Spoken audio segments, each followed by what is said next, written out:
recibimos de nuevo a Ariana Viñó, que es profesora de filosofía en un instituto de enseñanza media y además es alumna de doctorado de la UNED, donde acaba de presentar una tesis doctoral sobre el concepto de producción en Mars.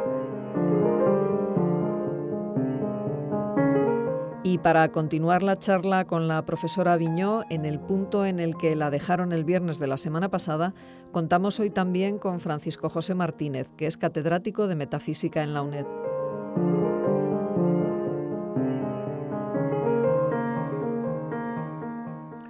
Buenos días, pues seguimos hoy con Ariana Viñó de estos dos programas que íbamos a hacer sobre su labor docente e investigadora, como también un ejemplo de la serie de programas que estamos haciendo sobre nuestros doctorandos y doctores últimos de la UNED, ¿no? que han hecho unos trabajos muy interesantes. Planteábamos un poco el otro día cómo su investigación se había ido solapando con la enseñanza, y hoy nos vamos a centrar, aunque ya empezamos un poco, la cuestión de la tesis, ¿no? La tesis yo creo que está muy bien estructurada porque tiene como tres partes. Una realmente apasionante, ¿no? de información y de frescura, ¿no? Que es una especie de... Ya habías aludido algo, ¿no? La reflexión de la cuestión del trabajo, pero abordada desde mecanismos no económicos. La literatura, los historiadores del trabajo, los sociólogos del trabajo, los antropólogos... incluso algunos elementos de pensamiento feminista que unen todo esto. Es decir, hay una reflexión no economicista sobre la economía y no mercantilista sobre la producción, ¿no? La segunda parte es ir a Mars y hacer un análisis de Mars resaltando justamente estos elementos menos mercantilistas, menos economicistas de su obra. Y por último, la tercera parte, la proyección a la ontología crítica contemporánea, fundamentalmente la línea Foucault por un lado y Deleuze y Guattari por otro, que se proyecta a través de Negri-Hart en los operaístas italianos y posoperaístas, ¿no? Virno, Lazzarato y una serie de economistas realmente interesantes que han trabajado esto, ¿no? Centrándonos un poco en la primera parte, ¿por qué pensaste que era mejor, en lugar de ir directamente a la economía, a la noción de producción o incluso a la obra de Marx, hacer una especie de como de sobrevuelo sobre gran parte de los elementos que el propio Marx también recorrió, ¿no? O sea, también utilizó en su obra económica, ¿no? Sí, bueno, yo realmente cuando me determino ya a encaminarme a la cuestión del trabajo, me encuentro un poco con eso, con que no se ha tratado esa cuestión filosóficamente, ¿no? No digamos se ha tratado, pero me interesa tener ciertos conceptos ciertas categorías que no tengo, ¿no? Y las busco en la sociología del trabajo, sobre todo en los británicos, que tienen muchísimo dicho al respecto. Y veo, a través de introducirme en la cuestión de la sociología del trabajo, veo como desde la sociología se tratan cuestiones que tienen que ver con la ruptura que supuso el paso de la época preindustrial al capitalismo industrial. Y me encuentro con la cuestión del ludismo, de ciertos movimientos que pretendían recuperar la manera tradicional de trabajar, como el British Arts and Craftsmen Movement. Y encuentro diferentes aspectos que me llevan de alguna manera a intentar introducirme en esas cuestiones. Lo de la literatura victoriana es una cuestión familiar. Mi madre le encanta la literatura victoriana. Toda la vida he tenido en casa volúmenes y volúmenes de obras y siempre ha sido una cuestión que me ha interesado mucho y bueno, realmente eso lo tenía ahí aparcado como algo que pensaba utilizar de alguna manera o de otra, ¿no? Que iba a ser útil porque además es que el contacto con el inicio del capitalismo y cómo eso afectó a la gente, a la vida de la gente, eso lo encuentras desarrollado y lo encontré desarrollado desde muy joven en la literatura, por ejemplo, de Charles Dickens, ¿no? Entonces, la cuestión de la sociología me lleva de alguna manera a esa ruptura de la relación del ser humano con su producción y cómo eso le cambia la vida, y eso a través de cuestiones como el ludismo, como las que he aludido. Luego la cuestión de la literatura, cómo muestra de una manera absolutamente cruda una situación que el resto de intelectuales intentaban justificar y que ellos simplemente intentaban mostrar al mundo, ¿no? Como algo que eran incapaces de justificar. Luego la cuestión, también en una manera un poco de formarme en esta cuestión del trabajo, me voy a la historia del trabajo, y ahí encuentro una línea muy interesante que resume de alguna manera el paso, en los siglos, sobre todo los siglos XVIII, XIX y XX, ¿no? Pero XIX y XX, cómo identifican el capitalismo como el proceso por el cual se intenta uno intenta aprovisionarse de mano de obra, y ese proceso de salarización y proletarización que nos lleva al concepto de salario, trabajo asalariado de Marx, ¿no? Lo mismo nos lleva la cuestión de la pobreza al debate sobre propiedad privada con Proudhon, que tiene Marx, y también la cuestión de la sociología, del ludismo, nos lleva a la cuestión de la alienación. Entonces, todo eso, de alguna manera, era como una ida y vuelta constante a Marx.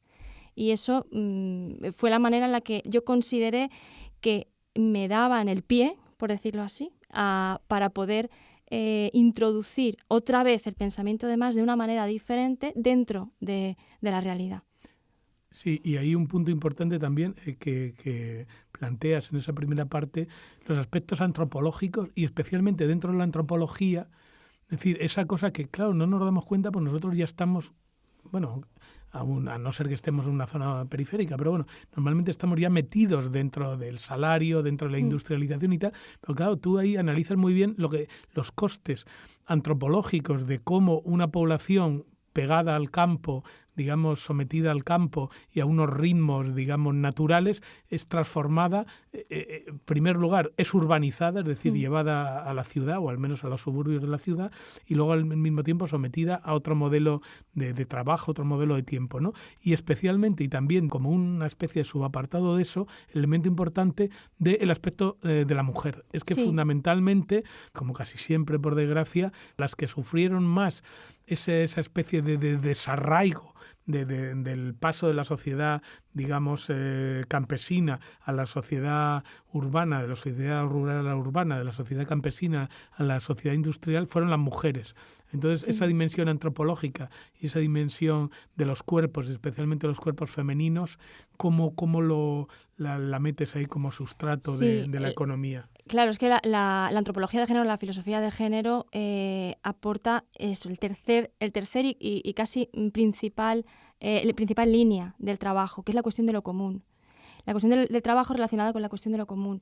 La mujer aparece retratada por Silvia Federici, y aparece también retratada en la literatura victoriana como la guardiana de lo común. Entonces, la cuestión del debate sobre la producción de lo común, hay una cuestión muy importante, que es relacionar el origen del capitalismo con las maneras de intentar eliminar la posibilidad de que lo común surja, ¿no? Y la cuestión incluso de poder contemplar el capitalismo no como una derivación natural del feudalismo, no como que surgió de alguna manera como derivación de eso, sino que fue la manera en la que se tapó o se atrapó lo común que estaba surgiendo por la crisis feudal. Entonces, la crisis feudal da lugar a una serie de reivindicaciones, de maneras de reivindicación de vivir de una manera diferente, y eso el capitalismo es capaz, o vuelca, se construye sobre ese sustrato, ¿no? Entonces, la mujer, evidentemente, Silvia Federici en su libro Calibán y la bruja, lo que nos muestra es esa manera que tiene el capitalismo de, a través del sometimiento del cuerpo individual de la mujer, someter al cuerpo colectivo de la comunidad. Entonces, ese es uno de los sustratos sobre los que se construye el capitalismo y que no se ha tenido suficientemente en cuenta. Y además es muy importante la investigación, porque la filosofía de género sobre el trabajo es la que nos lleva a esa fusión entre las relaciones de poder, el concepto de relaciones de poder de Foucault y el concepto de relaciones de producción de Marx. Es quizá el camino más acertado para introducirnos en esa fusión y esa reivindicación un poco que yo hago, que es que debemos meter en la teoría del plusvalor, o debemos meter la cuestión del poder. porque el capitalismo extrae plusvalía de cuestiones ajenas al trabajo y ajenas a lo económico. Y ahí, para eso, se requiere otra cosa diferente a las relaciones meras de producción entendidas en un sentido clásico. Se requiere hacer alusión a las relaciones de poder, ¿no? Y yo creo que ahí es un punto importante, claro, tú ahí retomas, bueno, siguiendo a Federici, justamente como el problema de las brujas y todo esto, como un elemento de destrucción del cuerpo femenino y al mismo tiempo de poner como trabas a la constitución de lo común, que por cierto en ese sentido pasa lo mismo ahora, ¿no? Y la segunda parte ya entra directamente en Marx, en toda la economía marxiana, o mejor dicho, más que economía marxiana, la crítica de la economía, todo el problema de la plusvalía, la noción de la producción, la idea de trabajo, de fuerza de trabajo, pero tu objetivo fundamentalmente es, digamos, hacer resaltar los elementos desmercantilizadores y deseconomistas, o sea, las condiciones no económicas de la economía, ¿no? ¿Y cómo lo haces eso en la obra de Marx? Bueno, en Marx encuentro la posibilidad de entender el trabajo exactamente como algo fuera de lo económico, fuera del análisis economicista, sobre todo de la economía política. En el caso de la obra de Marx, bueno, Marx llega realmente él mismo, su recorrido es un poco... llega a la economía política a través de Hegel. Entonces, la cuestión del sujeto y la alienación y la cuestión del trabajo están completamente unidas. Su teoría de la explotación, dentro de su teoría de la plusvalía, surge de su manera de entender la actividad humana en su vertiente enajenada, como eso que hay que desvelar, ¿no? del trabajo asalariado. Hay que desvelar ese componente economizador de la actividad humana. Porque Marx dice, en los manuscritos de París, dice que el hombre al trabajar lo que produce es su propia vida. De manera que el trabajo enajenado es la vida enajenada.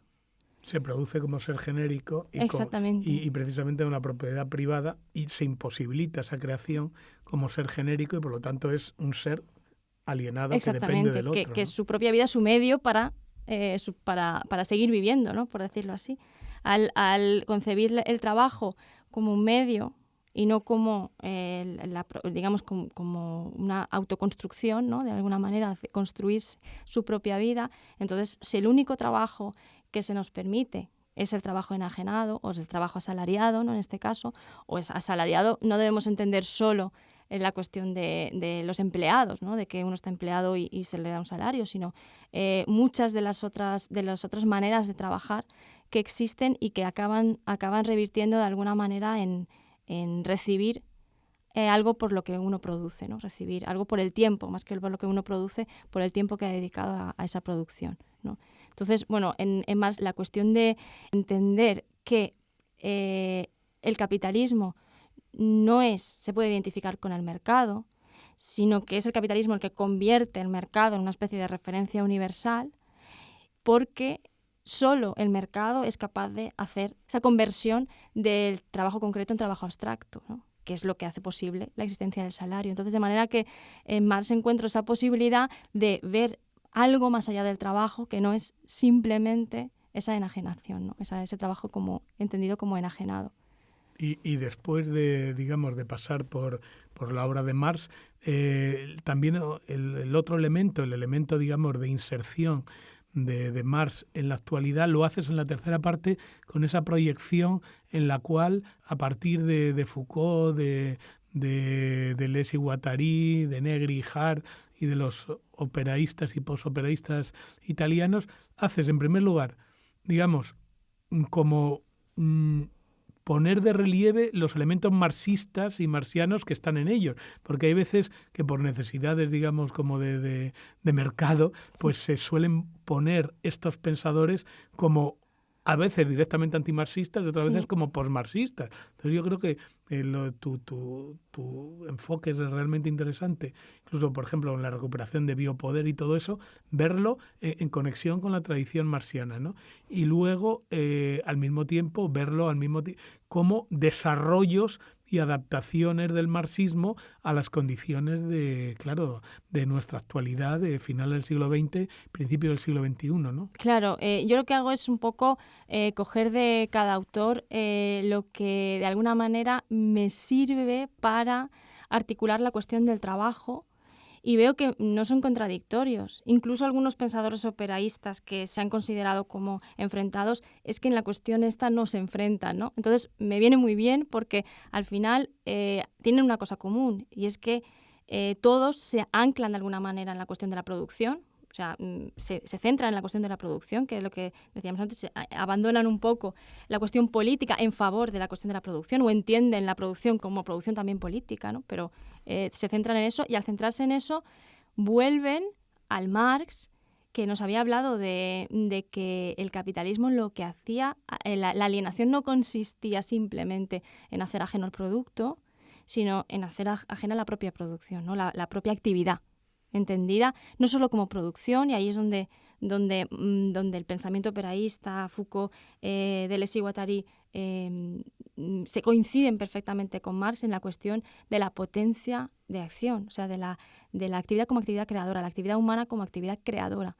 No solo poiesis, sino praxis, ¿no? Entonces, en ese reconocimiento de la actividad humana como praxis, es que todos estos autores entran, de alguna manera son los que nos han ido advirtiendo, algunos sin saberlo, nos han ido advirtiendo de que se estaba olvidando algo muy importante en el pensamiento marxiano, que era eso, ¿no? Que era que evidentemente se había ocupado de una manera absolutamente fundamental del trabajo asalariado, pero que hay tesis antiproductivistas en Marx, que hay tesis que nos muestran claramente que su concepción de la actividad humana era mucho más amplia. Claro, evidentemente la urgencia del momento lo requería en muchos casos, ¿no? Había que ocuparse de la cuestión del salario, pero no solo de la cuestión del salario, sino de aumentar, de exigir un mayor salario, ¿no? O de exigir los derechos laborales.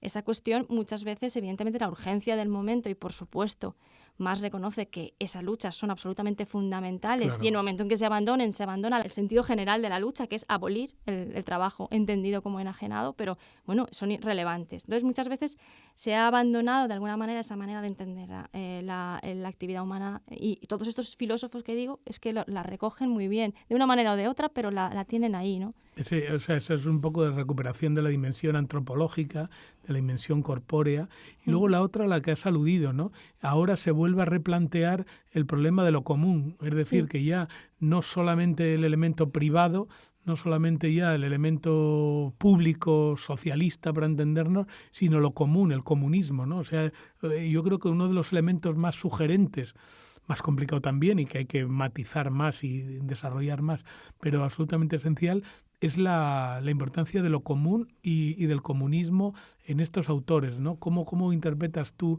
esa especie de intento de recuperación de lo común, o de mantener lo común, digamos, libre de la mercantilización y de la salarización y, en última instancia, de la privatización? Sí, eso, además es que estos autores es que lo llevan al centro de su investigación. Y lo llevan al centro también reconociendo que la noción, por ejemplo, de fuerza de trabajo nunca ha sido más verdadera, o sea, nunca ha sido más correspondiente con la definición de Marx, porque absolutamente todas las facultades humanas son puestas a trabajar, ¿no? en el capitalismo contemporáneo. De manera que cuando hablamos de lo común, hablamos de esa producción que se hace teniendo en cuenta absolutamente todas las facultades humanas, y que no puede entenderse que la cuestión del salario es algo excesivo, siempre ha sido algo excesivo en el capitalismo, algo que ha sido demasiado, ¿no? Un coste social excesivo, ¿no? En el capitalismo.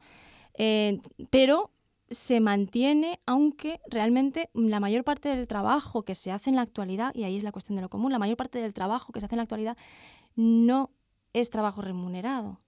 O sea, gran parte lo vemos, por ejemplo, en actividades diarias que no son trabajo empleado, ¿no? Yo tengo mi trabajo de profesora, a mí me pagan un salario equivalente, se supone, al tiempo, de lo que sea, y la cuestión es que yo, cuando estoy con mi móvil y le doy a un me gusta aquí, le doy a un me gusta allá, o cuelgo una foto en un sitio, lo que estoy es aportando un trabajo con el que se va a enriquecer una empresa tal que a cambio me da un servicio, ¿no? Sí, es un poco que tiene que ver con lo de la famosa subsunción formal y la subsunción material, ¿no? Que es que mientras que en los momentos iniciales del capitalismo, digamos, solamente explotaba al obrero en parte, ¿no? Había una especie de tiempo de explotación, incluso de forma vital en la cual era expropiado y era explotado, pero luego había una especie de exterior al cual el capitalismo no llegaba, ¿no? La subsunción material, en cambio, llega a lo que has dicho, ¿no? Que ya, digamos, es todo el tiempo, las 24 horas del día son tiempos de trabajo, de producción, de una forma o de otra, y al mismo tiempo todas las actividades humanas, tanto la producción como el ocio, casi hasta cuando dormimos, son actividades aprovechadas en cierto sentido por el capital. Es decir, ya no hay esa especie de posibilidad de exterioridad, ¿no? De cultura obrera, de tiempo obrero, de una especie de exterioridad respecto al capital, ¿no? Con la subsunción material, todo. Entra, todos y todas las partes de cada uno de nosotros son controladas, ¿no? Por el capital. Claro, eso de hecho de ahí surgen, ¿no? Los conceptos de cognitariado como clase social, ¿no? Como esa clase que dice, quiero recuperar mi corporeidad, quiero identificarme como una clase porque quiero recuperar mi corporeidad, porque es lo que realmente se nos ha extirpado de alguna manera. Entonces, la cuestión de lo común es que es un hecho, ¿no? O sea, es que realmente producimos en común, y es que la mayor parte de las cosas que se producen de una manera no remunerada, pero que las empresas concretas obtienen un beneficio concreto. De una apropiación privada, de una producción exactamente, pública. Es la cuestión, por ejemplo, de los big data, ¿no? Son los datos que nosotros damos al hacer cualquier acción. Eso, hay empresas que se dedican fundamentalmente a hacer útiles esos datos, porque unos datos no son útiles si no se trabajan, ¿no? Sí, no es una información, esa información ¿qué se da a cambio de eso? Pues un servicio de Internet, un servicio en las redes sociales o algún servicio para poder, ahora que está en la cuestión de la nube, ¿no? Para poder hacer cosas que de otra manera me tendría que comprar un ordenador, que tendría que tener mucha potencia. Entonces lo que hago es tenerlo todo allí puesto de alguna manera en un lugar virtual común, pero que realmente a mí me sirve para una cuestión no económica. Me sirve como una cuestión no económica, pero tiene una función económica para otros, ¿no? Para otros. Y luego otra de las contradicciones o de las tensiones que hay es que, por un lado, hay, con lo que dices tú, ¿no? Esa recuperación de la visión antropológica, la idea de los aspectos, digamos, como materiales, corpóreos, ¿no? De los trabajadores. Somos explotados en todo nuestro cuerpo completamente, ¿no? Pero al mismo tiempo de esa, digamos, explotación como corpórea material, al mismo tiempo la inmensa mayoría de la producción actualmente es lo que llaman inmateriales. Claro. Es decir, que al es que final, a eso me refería con la cuestión esa de la condición. Es la dualidad, ¿no? Claro, la recuperación de la corporeidad me refería justamente a eso, al hecho de que eso lo trata muy bien Franco Berardi, que dice el cibertiempo limitado para un ciberespacio ilimitado. Mi cuerpo, mi cerebro, es un órgano limitado, de posibilidad de atención limitada, pero el ciberespacio es absolutamente infinito. Entonces, ahí se produce una especie de lo que llaman el desfase patógeno, que hace que el sufrimiento a nivel individual se agudiza, ¿no? Realmente estamos en una situación en la que incluso los trabajadores más privilegiados, los trabajadores de las high-tech o que tienen grandes salarios, etc., lo que ocurre es que están completamente, sufren lo que él llama la realidad del pánico, ¿no? Una cuestión en la que el absoluto abismo gigantesco que supone aquello que tienen que catalizar de alguna manera, que es toda la información del ciberespacio, no se corresponde con sus capacidades, ¿no? Con nuestras capacidades corpóreas. Entonces, la cuestión de la reivindicación de la dimensión corpórea no es por supuesto estamos siendo explotados de manera corpórea, pero es la reivindicación de es que este es mi lugar, este es mi espacio, este es mi... Pero no puedo extenderme hasta el infinito, aunque lo pretendamos, ¿no? Entonces es un problema tanto a nivel de la producción en los márgenes que producen aparatos, ¿no? Concretos, baterías, y luego la cuestión, por ejemplo, de la producción en el centro, que es la producción que tiene el componente de añadir valor a los productos, ¿no? Que también, o sea, el sufrimiento es igual, evidentemente no es equivalente a nivel corpóreo, pero sí que existe un sufrimiento basado en ese desfase, ¿no? En ese desfase de mis potencialidades y la realidad, ¿no?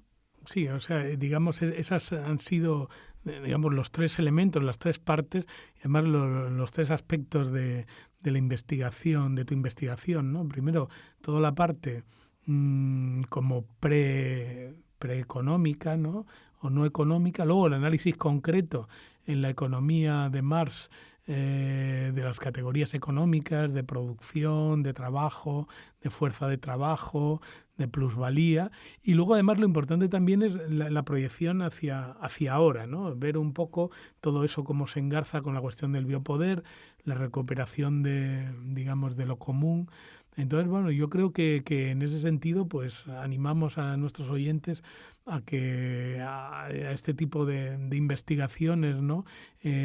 Como la que ha hecho Ariane, ¿no? Que articula los elementos preeconomicistas y justamente, digamos, que ataca al centro, pero viendo justamente las contradicciones, y al mismo tiempo, también es importante, dota, digamos, de un fundamento ontológico, porque la tesis además se plantea no como una mera sociología, como una mera economía, sino como una ontología de la producción y ontología del ser social y del ser humano, ¿no? O sea, en ese sentido dota también, digamos, como de densidad y de fundamento ontológico a las reivindicaciones de lo común y tal, que muchas veces son también como muy hiperpoliticistas, ¿no? Sí. Y que digamos, no tienen en cuenta esta dimensión ontológica previa, ¿no? Bueno, pues agradecemos otra vez a Ariane Aviñó que haya estado Muchas con nosotros, gracias a vosotros. y invitamos a nuestros oyentes pues a acercarse a este tipo de investigaciones. Muchas gracias y buenos días. Gracias.